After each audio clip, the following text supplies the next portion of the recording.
Call him Bigfoot, call him Sasquatch, call him skunk ape. Whatever you call this animal, most people call it a myth.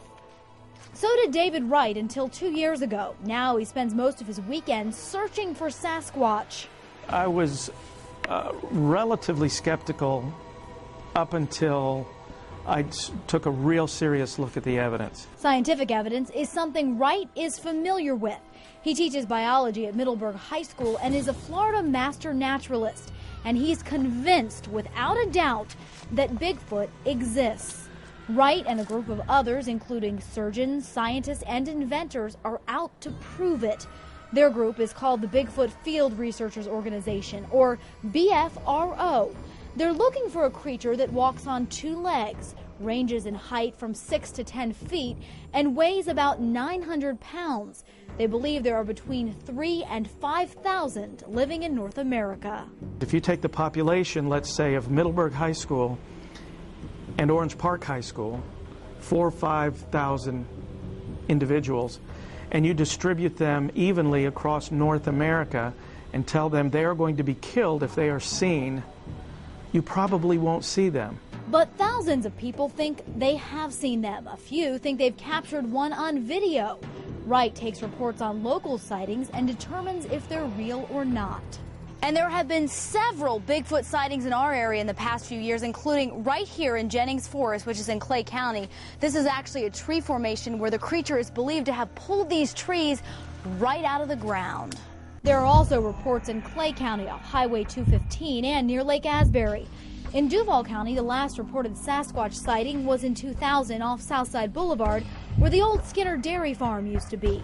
The last creature reportedly spotted in St. Johns County was in 1984 near State Road 207 in St. Augustine.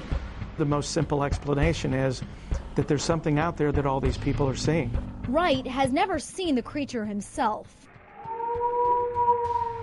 but he has heard this, a cry that can be linked to no other animal.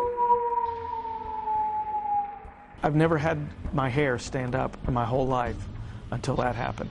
The BFRO searches for Bigfoot on overnight trips. These are the headlamps we normally use. They use hundreds of thousands of dollars of sophisticated equipment and more basic things. Using this instrument, they say they sometimes get the animal to respond by hitting trees. But the best evidence for Bigfoot's existence, footprints that don't belong to any other known creature. This is the back of the heel. You can see 5 distinct toes. 1, 2, 3, 4, 5. What makes these prints unique? They have dermal ridges, or fingerprints, something we're told you can't fake. We looked at some of the casts under a microscope. I can look at a footprint and be 95% sure that it wasn't a hoaxed footprint. Wright also has a knuckle print, too big for any human hand. But you can see the massive size of these fingers. But Wright knows that most people will never be convinced until a Bigfoot body turns up, and he thinks one will in his lifetime. And finally, we'll be able to say, you know, see, we were right. And that's going to be fun. Reporting in Jennings State Forest, Kristen Cosby, Fox 30 News.